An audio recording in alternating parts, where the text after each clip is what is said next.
Oke, bismillahirrahmanirrahim. Assalamualaikum warahmatullahi wabarakatuh. Nah, teman-teman, selamat pagi, selamat siang, selamat sore, dan selamat malam.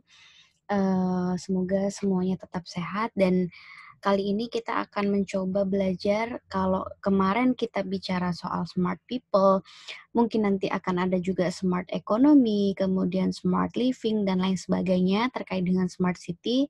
Maka kali ini kita akan mencoba bicara terkait dengan sustainability city. Nah, di sini saya mengambil salah satu paper atau salah satu tulisan dari Timothy Beatley dan ini terkenal sekali dengan riset-risetnya mengenai urban planning, kemudian sustainability city, kemudian berkenaan dengan smart city. Nah, saya mencoba mengajak teman-teman untuk mendiskusikan atau kita belajar bersama terkait dengan Planning for Sustainability in European Cities, a Review of Practice in Leading City. Nah, paper ini itu sebetulnya lebih bagaimana kita belajar dari negara-negara yang sudah maju, negara-negara yang ada di Eropa terutama terkait dengan bagaimana menciptakan sustainability city di sebuah kota.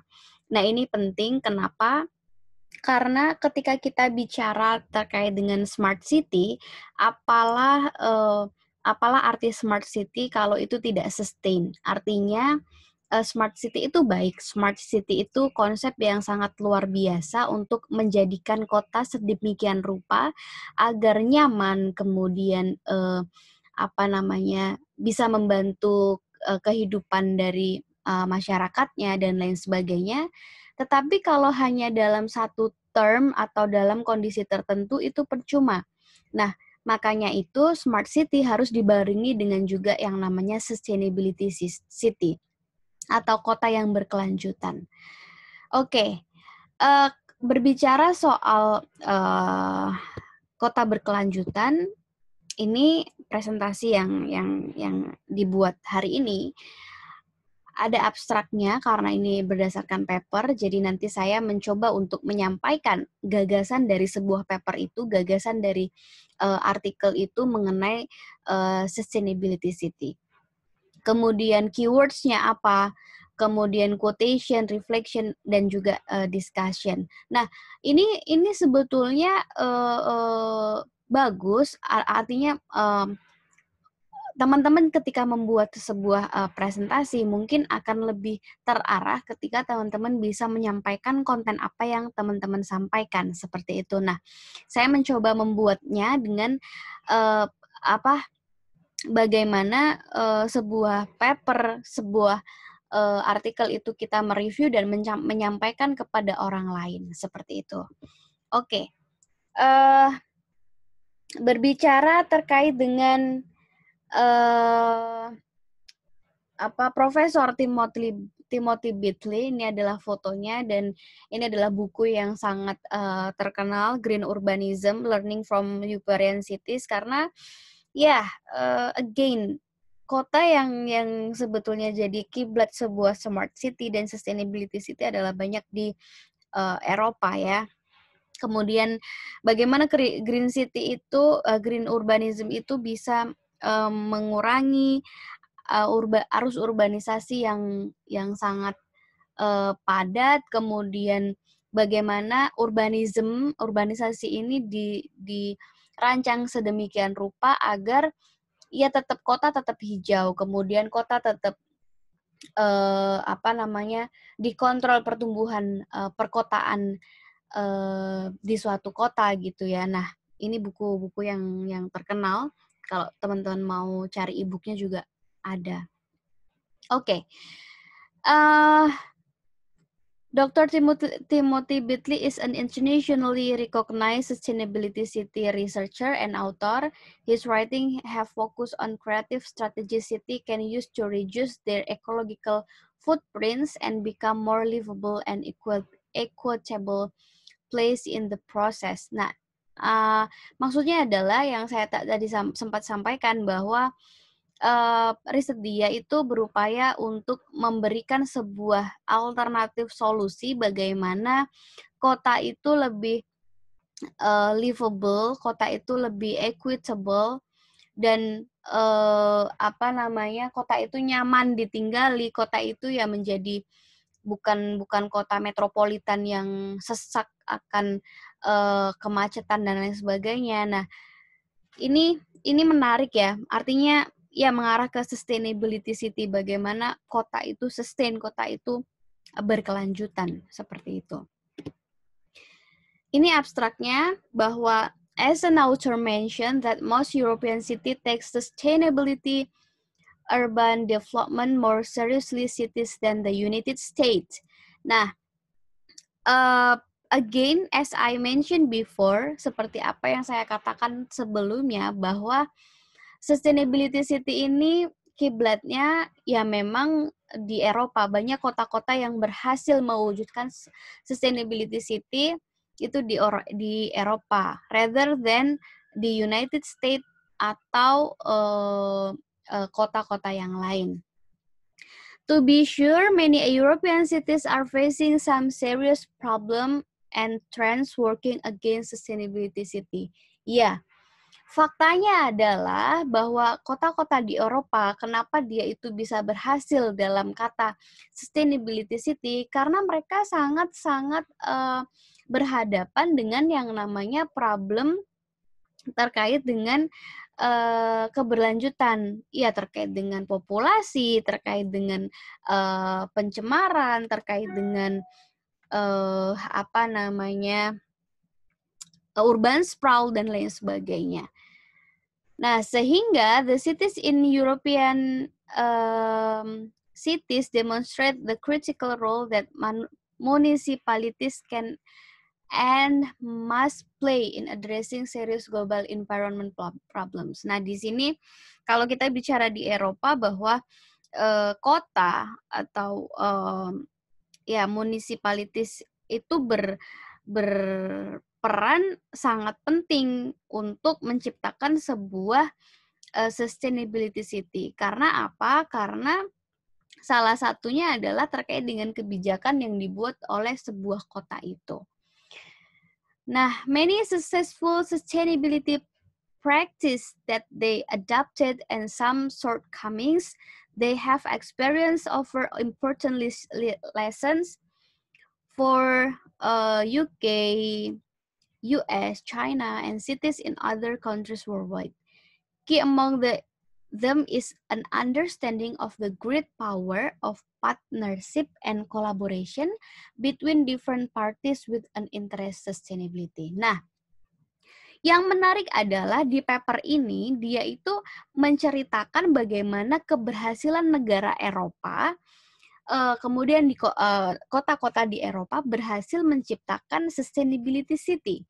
Kemudian paper ini juga memberikan hasil bahwa yang menjadi poin pentingnya, yang menjadi kata kuncinya adalah adanya partnership dan juga kolaborasi between different parties with an interest in sustainability. Jadi semua stakeholder itu kuncinya harus ada kolaborasi untuk menciptakan sebuah sustainability city. Nah, ini menarik. Kenapa? Karena ketika kita bicara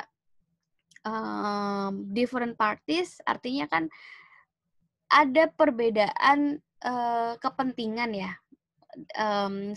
Different parties has different interest. Nah, itu pasti.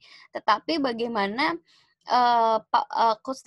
stakeholder ya antara masyarakat, bisnis, kemudian pemerintah, kemudian misalnya NGO itu juga bisa bekerja sama, berkolaborasi untuk menciptakan sebuah sustainability city atau kota berkelanjutan. Nah, ini yang ada di artikel ini. Jadi runtut penulis mengatakan bahwa Eropa ini tidak lepas dari yang namanya masalah loh. Eropa ini juga punya masalah yang sama dengan other countries, dengan negara-negara lain. Tetapi bagaimana Eropa ini mampu untuk menciptakan sustainability city? Nah, salah satunya adalah peran dari sebuah kota itu sendiri atau municipalities-nya itu. yang mampu membuat sebuah kebijakan untuk sustainability practice. Kemudian kuncinya adalah ada kolaborasi. Nah, itu adalah keseluruhan isi paper itu gitu. Jadi paper itu tidak hanya uh, um, memperlihatkan atau menunjukkan ke pembaca ini loh contoh-contohnya. No, but then more than that itu uh, bagaimana kolaborasi, kemudian bagaimana kebijakan dimunculkan gitu ya. Oke.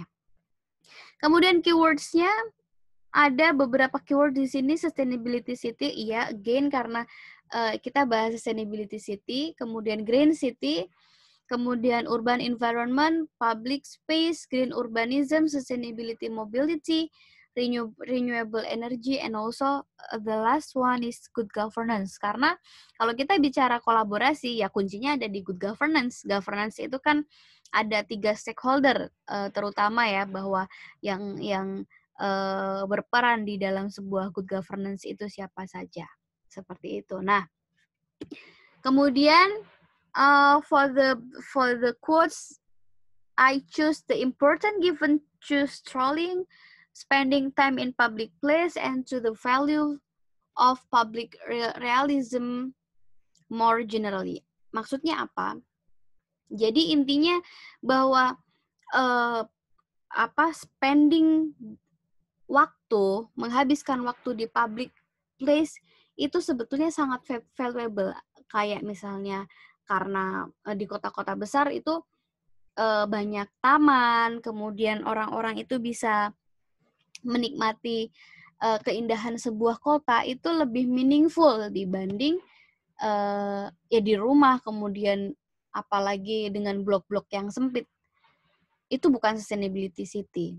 Nah, saya ngambil quote ini karena ini berhubungan dengan sustainability city, bahwa public spare atau public place itu penting, sangat-sangat penting untuk orang yang ada di kota, kemudian dia bagaimana kota itu dibuat senyaman mungkin agar manusia-manusia di dalamnya itu juga betah menikmati sebuah kota itu, seperti itu. Oke. Kita mulai dari learning from European cities. Kenapa? Pertama, one measure of this is success of the sustainability city and towns campaign and European Union funded informal network of communities pursuing sustainability begin 1994. Oke, jadi sebetulnya konsep dari sustainability city ini dicetuskan itu udah dari 1994, di mana problem-problem terkait dengan kota itu sudah muncul sejak dulu. Kemudian high percentage of municipal government are participating. For instance, in Sweden, 100% of all local government are at the same stage and the local agenda. Nah, Oke, ini kita bicara soal kebijakan, kita bicara soal bagaimana kota itu membuat sebuah kebijakan ya untuk keberlanjutan sebuah kota. Nah, sebetulnya pemerintah kota itu sudah berusaha semaksimal mungkin untuk menciptakan atau untuk membuat sebuah kebijakan agar kota itu bisa berkelanjutan. Bagaimana caranya ya, kebijakan-kebijakan apa saja yang dibuat, dan ini nanti kita akan bahas setelah ini. Kemudian European cities and towns demonstrate serious commitment to environment, and ya betul bahwa sejak dulu Eropa itu sudah mengalami masalah terkait dengan apalagi yang namanya lingkungan. Ya, masalah pencemaran udara, kemudian masalah sampah dan lain sebagainya. Nah, inilah yang menjadikan latar belakang kenapa kalau bisa Eropa itu menjadi salah satu pionir dalam sustainability city. Nah, apa sih sustainability city? Ya, konsepnya kota pintar tetapi berlanjut gitu. Artinya apa namanya, di situ kalau teman-teman lihat di gambar ini ada waste reduction, water conservation, local food production, renewable energy production, city design right for walkability, public transportation, and so forth. Jadi sebisa mungkin kota ini ia dibuat senyaman mungkin, kemudian sudah menggunakan apa kecanggihan ICT seperti itu. Nah, kita lihat green urbanism. Nah, green urbanism salah satu contoh yang kota-kota yang berhasil dalam menciptakan green urbanism pada compact and ecological urban form itu di Utrecht, ini adalah di Netherlands, kemudian Freiburg itu di Germany, Amsterdam, Copenhagen, Helsinki, Stockholm. Nah, saya mau bahas dulu apa sih sebetulnya green urbanism. Kalau kita bicara green urbanism, apalagi dalam perencanaan kota di Britania Raya atau UK, England gitu ya, kawasan green urbanism itu adalah sebuah kebijakan untuk mengontrol pertumbuhan perkotaan. Nah, gagasan ini sebetulnya untuk mengelilingi sebuah kawasan dengan pedesaan yang diharapkan akan menekan laju urbanisasi untuk masa yang akan datang. Bisa menjaga kawasan di mana pertanian, kehutanan, dan kawasan terbuka bisa diharapkan untuk tetap membentang. Tujuannya apa sih sebetulnya? Tujuannya adalah untuk mencegah meledaknya urbanisasi dengan menjaga lahan terbuka secara permanen, dan oleh karena itu atribut yang paling penting dari green urbanism adalah keterbukaan. Nah, bagaimana tetap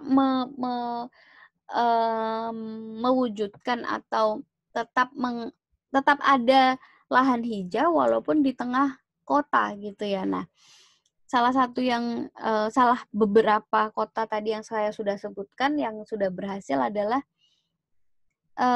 ini dengan compact city. Compact city itu sebetulnya apa sih? Compact city itu adalah kota yang tetap padat penduduk. Kalau teman-teman lihat di gambar-gambar ini, tetap padat penduduk, bahkan kalau kita bicara Inggris, penduduknya sangat banyak sekali, dan ya lihat di gambar di Freiburg ini di Eropa, ini kotanya sangat padat sekali. Nah, tapi tetap memberikan kenyamanan untuk dihuni warganya. Compact City ini berusaha untuk tetap menyediakan ruang yang cukup untuk bisa bersosialisasi, bermain, dan menuju ke tempat kerja dengan jarak tempuh singkat, bahkan nyaman dengan berjalan kaki. Itu yang berusaha untuk selalu dilakukan. Dan salah beberapa kota yang sudah berhasil menciptakan green urbanism dengan cara compact and ecological urban form itu adalah di beberapa kota yang tadi saya sebutkan. Apa sih sebetulnya manfaat dari compact city? Kalau kita bicara compact city, teman-teman, pasti banyak manfaat. Pertama, bisa mengurangi penggunaan kendaraan dan polusi udara. Ya, karena semuanya connected. Karena walaupun padat, tetapi ada public transportasi yang memadai, kemudian ada sidewalk-nya atau untuk pedestrian, itu sangat membuat nyaman dan bisa mengurangi penggunaan kendaraan dan juga polusi. Kemudian mendorongnya gaya hidup yang sehat dan aktif, kemudian dapat interaksi sosial dan kolaborasi lebih tinggi, trotoar menarik dan membuka kesempatan lebih luas dengan mobilitas sosial. Nah, sebetulnya compact city ini diyakini bisa menghadirkan mobilitas yang bisa memberdayakan masyarakat baik secara ekonomi maupun sosial. Karena di dalamnya ya tetap ada kegiatan ekonomi yang sangat tinggi, tetapi fasilitas-fasilitasnya itu mendukung mereka untuk tidak menggunakan kendaraan pribadi, bisa berjalan dengan nyaman, tidak ada kejahatan yang sangat sangat seram gitu ya. Nah, itu yang mencoba atau yang berusaha dilakukan kota-kota besar di kota-kota ini, terutama di Eropa, bahwa hadirnya compact and ecological urban form itu membantu mengurangi kepadatan kendaraan, polusi, kemudian kemacetan dan lain sebagainya. Nah, ya ini tadi yang saya katakan bahwa compact cities itu ada 3 kata kunci. The city can create an innovative new growth, kemudian development and adaptive reuse of older, the creation of pedestrian only. Gitu ya, tadi saya sudah sampaikan. Terus kemudian committed to a policy for compact urban form, it has made a strong effort to keep all major new public buildings and public attraction close in. Ya, mereka tetap berdekatan, tetapi konsep ini lebih membuat bagaimana orang itu nyaman untuk berjalan kaki, nyaman untuk menggunakan public transport, gitu. Oke, apa sih tujuan dari compact city? Tadi saya juga sudah sampaikan ya, bahwa konsep ini meminimize mileage so that the dependence on vehicle will be reduced. The advantage of a compact city is that it save resource and energy. Ya, itu yang tadi saya sudah sampaikan juga, bahwa compact city ini, kalau teman-teman ngelihat ini ya, gambar ini, ya ada energy performance, mix land use, service and facilities, short distance, reduce pollution, car dependency, encourage cycling, social interaction, high density, and so on and so forth. Ini adalah tujuan dari compact city. Ini menarik kalau teman-teman juga mau meriset tentang ini, bagaimana compact city apakah sudah dilakukan di Indonesia di beberapa daerah atau di beberapa kota, atau seperti apa. Ya kan, apalagi kalau kita bicara kota-kota besar seperti Jakarta, Surabaya, Bandung, apakah mereka menerapkan compact city atau enggak. Tapi kalau mereka menerapkan, seberapa tinggi manfaatnya. Tapi kalau kita bicara dari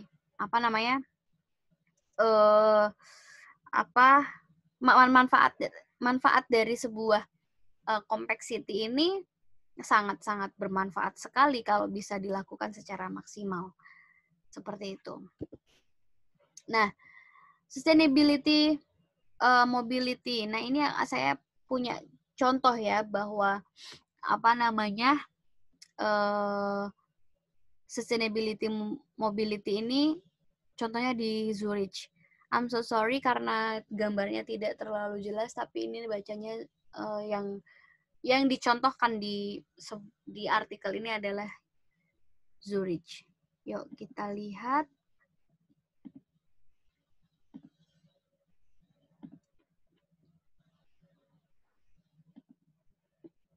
Share.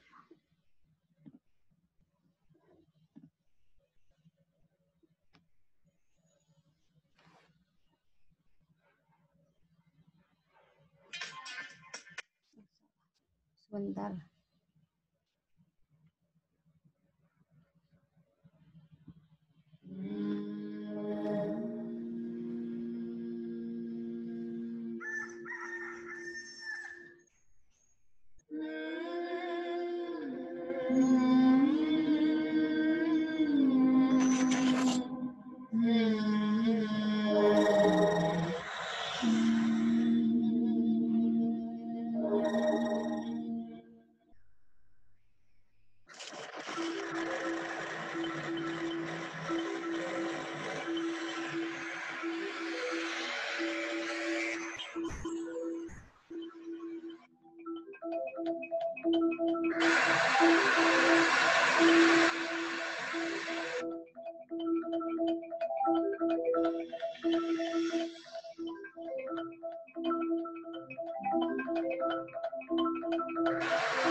Oke. Nah, apa yang saya sampaikan tadi adalah apa yang teman-teman tadi lihat adalah sebetulnya bagaimana transformasi sebuah kota menjadi sustainability atau sebuah masalah. Banyak sekali tadi kalau teman-teman lihat ya, masalah-masalah itu datang, masalah-masalah itu ada dari susahnya kalau kita mau pergi kemana-mana, kemudian kejahatan di mana-mana, tidak safety, kemudian di jalan raya juga nggak merasa tidak safe gitu. Nah, beberapa masalah tadi kemudian di akhir tadi saya perlihatkan bahwa ada public sector, ada masyarakat, kemudian government dan lain sebagainya, itu goals-nya adalah nanti ke bagaimana menciptakan sebuah kolaborasi dalam menciptakan sebuah sustainability city. Nah, Zurich itu sebetulnya terpilih menjadi kota berkelanjutan, paling berkelanjutan itu di tahun 2016. Kemudian di tahun 2018 indeks masyarakat kemudian ekonomi kota tersebut menjadi posisi 5. Nah, kemudian kenapa sih Zurich menjadi sebuah kota yang berkelanjutan? Karena Zurich itu dikenal juga sebagai kota kontemporer yang berfokus terhadap lingkungan sama dengan fokusnya menjadi institusi finansial di dunia.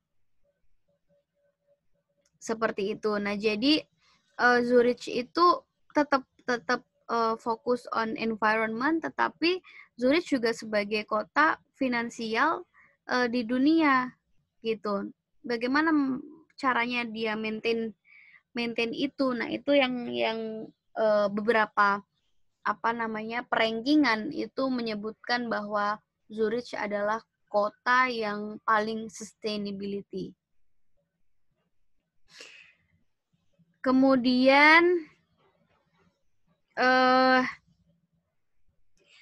faktor yang membuat Zurich berada di posisi pertama subindeks kota adalah upayanya untuk menjadi pioner sebagai kota 2000 Watt Society pada 2050 mendatang. Kota 2000 Watt Society itu adalah pendekatan yang dilakukan pemerintah kota Zurich untuk menghadapi perubahan iklim atau climate change ya, dan yang kita tahu dan semakin langkanya sumber daya alam. Nah, tujuannya adalah untuk membuat masyarakat Zurich hanya menggunakan energi sebesar 2000 watt per kapita sesuai dengan jumlah penggunaan energi berkelanjutan global. Nah, komitmen yang dibuat untuk bisa merealisasikan program itu diantaranya adalah ya dengan investasi dan fokus terhadap penghematan energi serta energi terbarukan. kemudian membangun gedung-gedung yang berkelanjutan. Kemudian setelah itu, mobilitas untuk masa depan dan upaya-upaya guna meningkatkan kesadaran publik termasuk pagelaran acara tahunan bertemakan lingkungan dalam Hari Aksi Zurich Multi Mobile. Nah, faktor berikutnya adalah transportasi umum yang modelnya sangat berkelanjutan dibanding negara lain. Nah, teman-teman nanti bisa lihat di YouTube atau lihat di artikel-artikel lain bahwa Zurich ini dalam hal transportasi sangat sustainable atau sangat berkelanjutan dibanding yang lain. Keberadaan tram, kemudian kereta, bus, kereta cepat, dan lainnya terkoordinasi atau encourage atau integrated dengan baik, sehingga mobilitas publik menjadi lebih simpel dan juga terjangkau. Kemudian sebagai hub ekonomi global, Zurich tidak hanya menarik sebagai tempat bisnis, tapi juga orang-orang untuk berada di sana. Ya, itu tadi bahwa kenyamanan sebuah kota itu sangat-sangat menentukan orang itu akan tinggal lama di sana atau tidak. Bagusnya kualitas kehidupan, pendidikan yang atraktif, dan kesempatan bekerja tinggi menjadi faktor lainnya. Posisi Zurich dalam indeks kota berkelanjutan itu. Seperti itu. Kemudian, yang kedua, ini ya, Zurich implements an aggressive set of measures to give priority to its transit on streets. Another city also have the same. Maksudnya yang tadi saya katakan bahwa Zurich ini kalau dalam hal transportasi memang sangat memprioritikan bagaimana satu dengan yang lain itu terconnected. Nanti teman-teman juga bisa baca atau lihat di sumber-sumber yang lain. Nah, kemudian implemented car sharing. Nah, car sharing itu seperti apa? Kita lihat.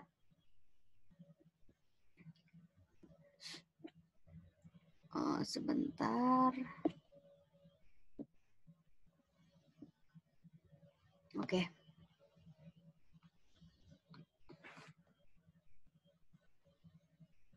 Wait.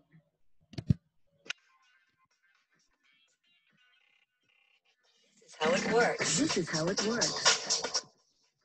The mobility car sharing system is as easy as 1, 2, 3. Book, get in, drive, pay. Just make a booking. As a mobility customer, you can spontaneously book a vehicle almost up until the moment that you need the vehicle, 24 hours a day. Booking is easy and convenient. Just go online or call our 24-hour service center, and you choose the duration of the booking, from 1 hour up to several weeks. You can pick up the booked car at the location of your choice and simply open it with the mobility card.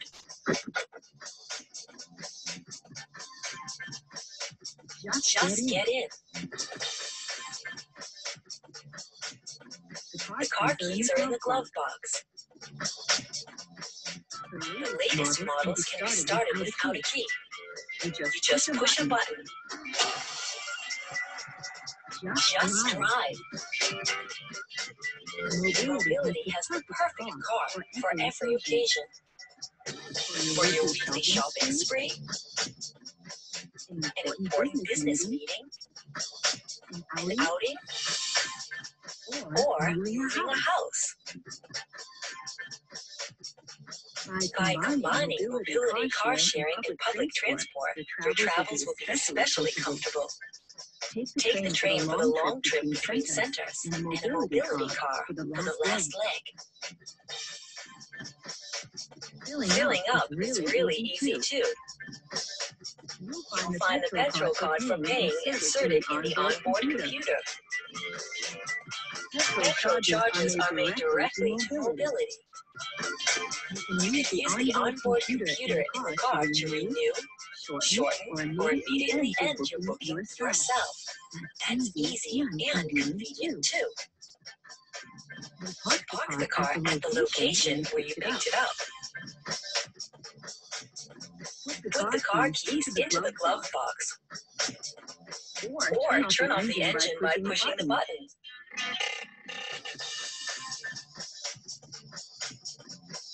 Use the mobility card to lock the vehicle. Just pay. You get a detailed statement for the hours and kilometers you've driven. That's how easily mobility works. Get in, drive, pay. Have a good trip with mobility. The mobility car share. Oke.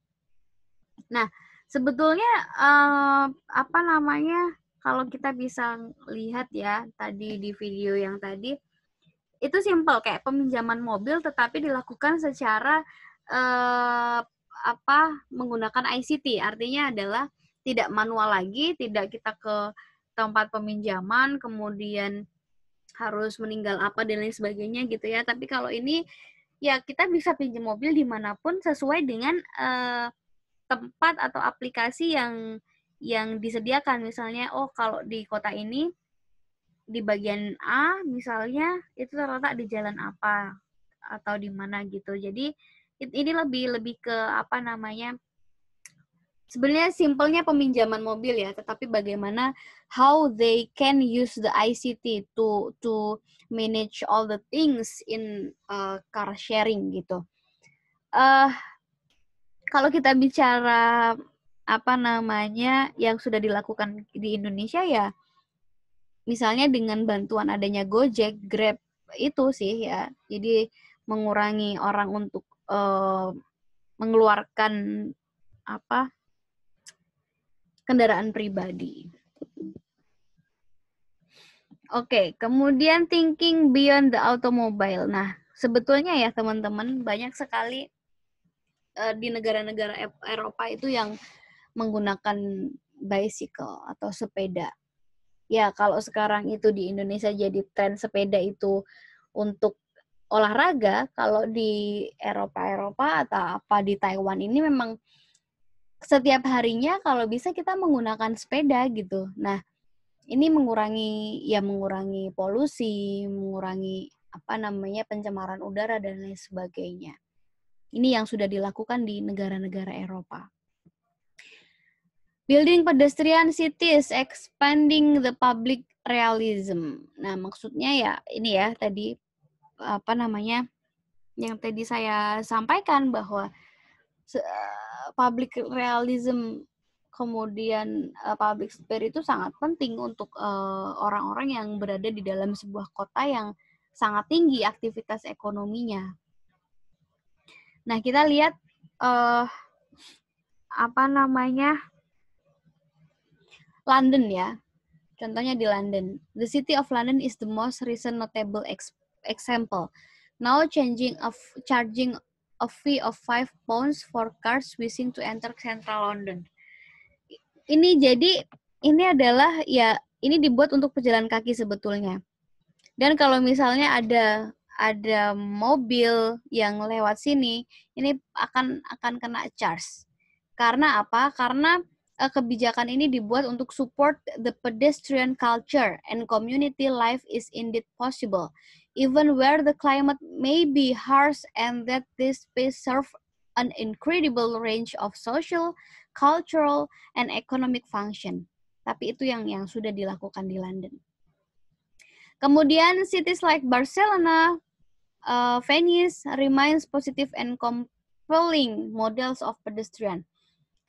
Super blocks mereka. Kalau kita bicara di Barcelona, nanti teman-teman juga bisa lihat sendiri di Barcelona City itu ada yang mereka namanya super blocks, which mean turning large portion of the city into pedestrian focus area. Jadi bagaimana mereka itu menciptakan sidewalk atau pedestrian itu untuk apa namanya?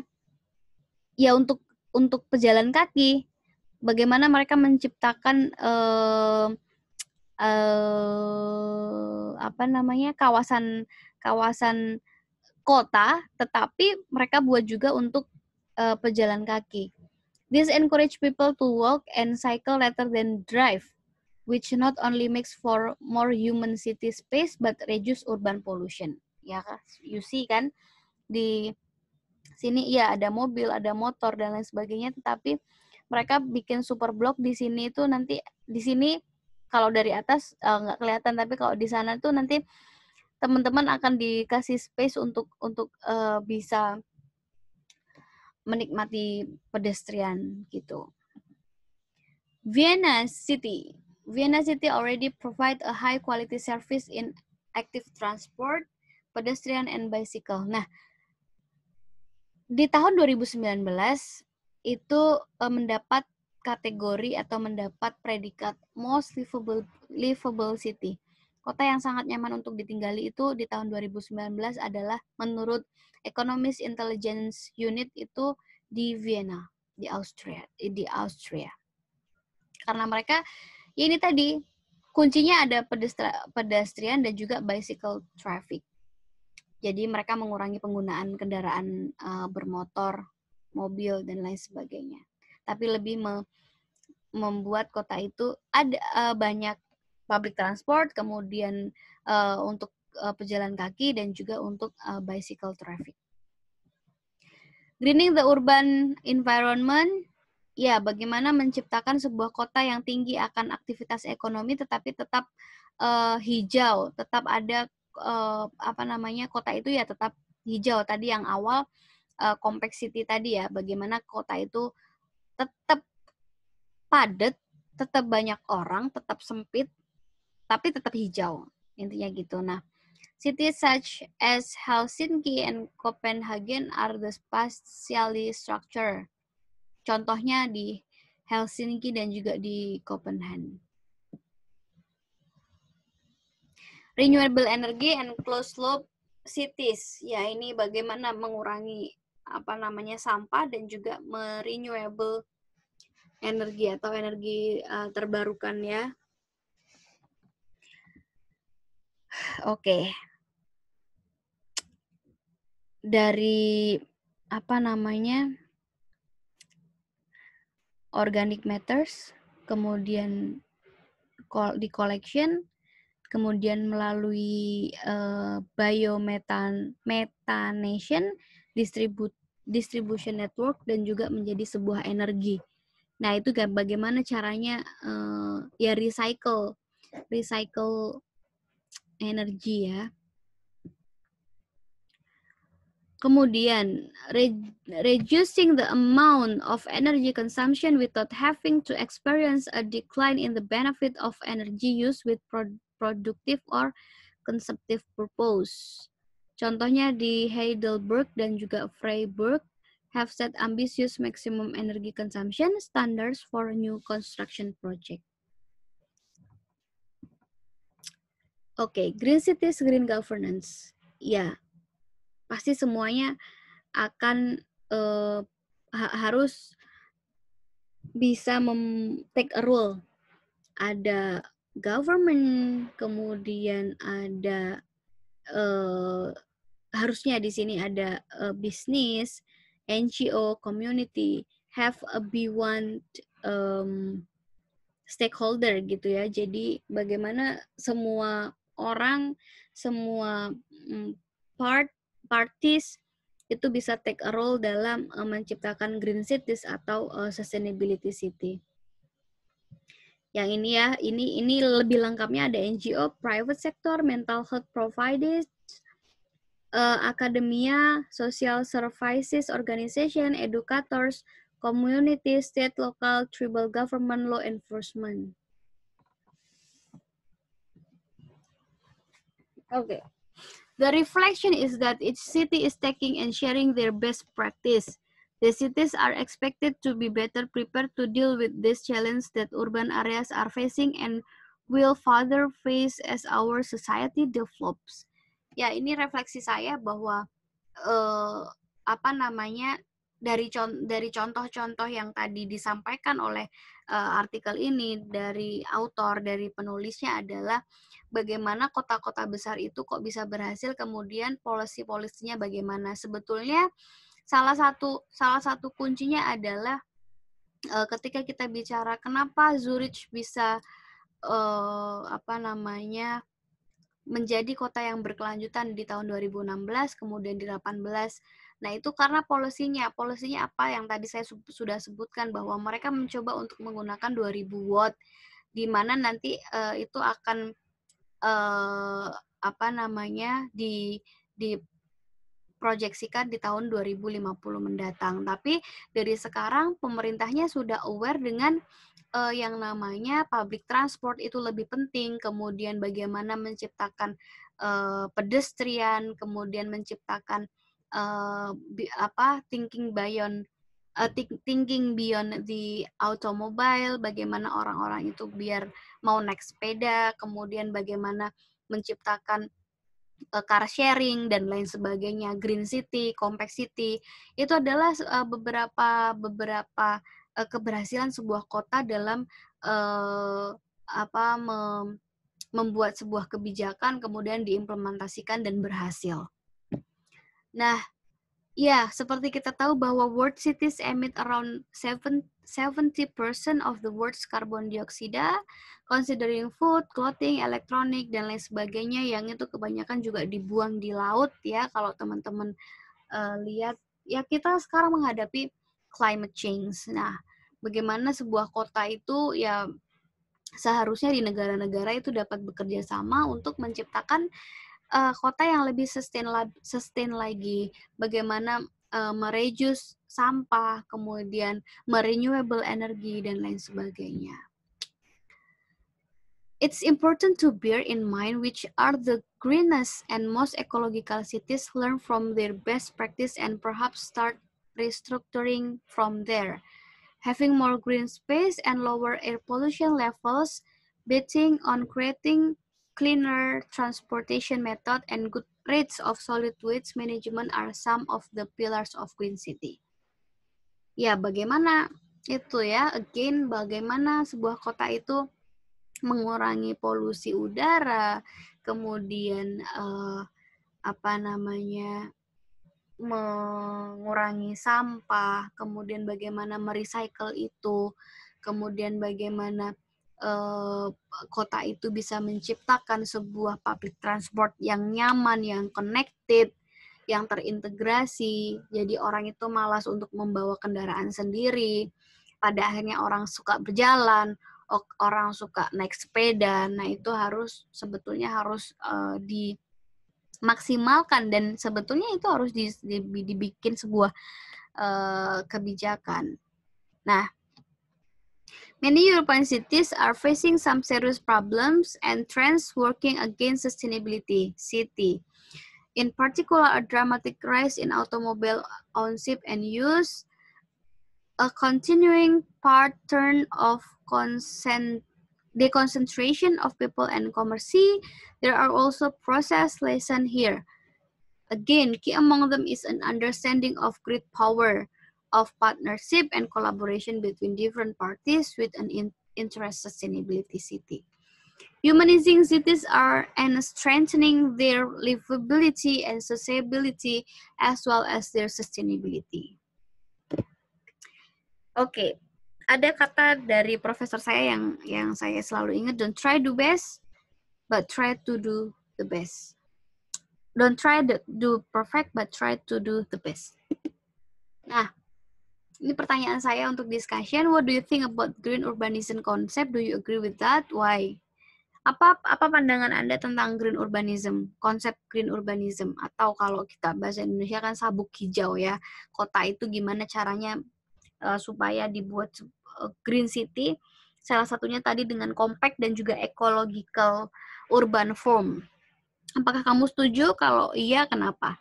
In your opinion, how do create sustainability city like in Europe, in your country?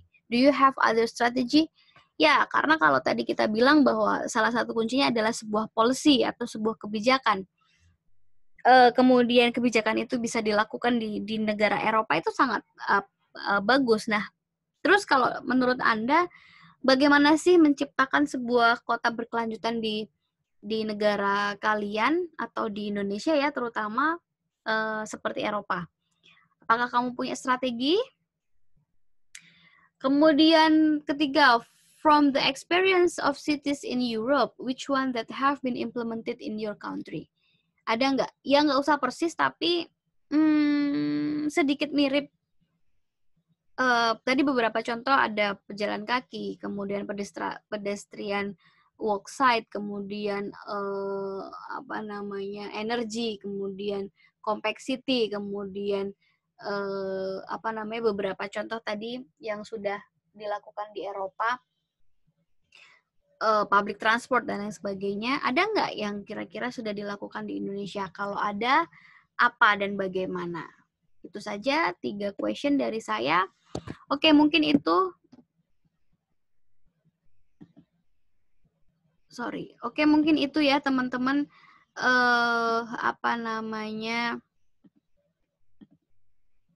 Materi saya hari ini. Jadi silahkan nanti jawab pertanyaannya di my class. Kemudian mudah-mudahan materi ini bisa bermanfaat untuk teman-teman. Dan jika masih ada pertanyaan terkait dengan materi ini, silahkan japri saya atau di grup atau di komentar di bawah ini. So feel free to ask and learn together.